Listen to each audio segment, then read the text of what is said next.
Beautiful view there to start off, and got some showers, thunderstorms down to the south. The morning round is just scooting by our southern counties. Clouds are clearing a little bit. More clouds will build in during the day, but it's this we're worried about tonight. A 3 out of 5 on the severe weather risk map here, with 6 to 10 p.m. the window to watch for maybe no more than 2 or 3 storms. Trust me, there's not going to be many on the map, and the odds are actually greater that you stay dry. There's just going to be a couple of likely intense storms that are able to get going. 84 for the high temperature before that all happens. 6 to 10 is the window. Large hail's the main threat from the strongest of the storms. And yeah, those could be up to tennis ball size hail at times from the strongest storm. Doesn't mean everybody gets that. That's the high end here. And we'll watch to see if 1 or 2 of these can rotate as well as they move through in that 4-hour window. Aaron? Also, breaking news before you go. Extensive damages after an overnight crash. Officers were called to 93rd and Maple just after 1 o'clock this morning. A traffic officer says the driver was speeding before that crash. We are still waiting to hear that condition of the person. Now, they do say the OPPD has shut off power to this area to evaluate the damages to the power poles. This is a live look at the scene.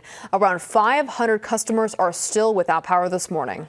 And there's more breaking news this morning. Crews responded to a house fire near 49th and Maple late last night. Omaha's fire chief tells First Alert 6 the house was not occupied. The fire was put out in roughly 15 minutes. And some international breaking news at the alert desk. At least 23 people are dead after another round of Israeli strikes hit the Gaza Strip.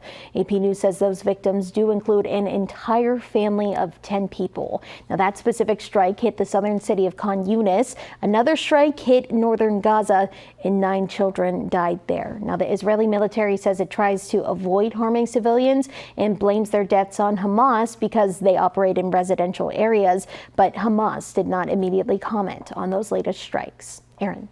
Marie Kay, thank you. Now, top stories before you go. Happening today, a court hearing for an Omaha spree killer on death row. Nikko Jenkins is demanding the state set his execution date. He was sentenced to death for murdering 4 people over the span of 10 days. Efforts to bring 3 missing girls back home will resume later this morning. Yesterday, family members of the girls were joined by a group of friends and community members as rescue crews continue their search of the Missouri River. The NU system is responding to reports that multiple students are having their international visas revoked.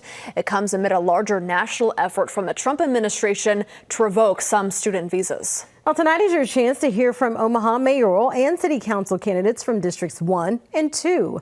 A forum will be held at the Early Learning Center near 30th and Bedford. It starts at 6 p.m. And before that, the mayoral candidates will debate. This starts at noon.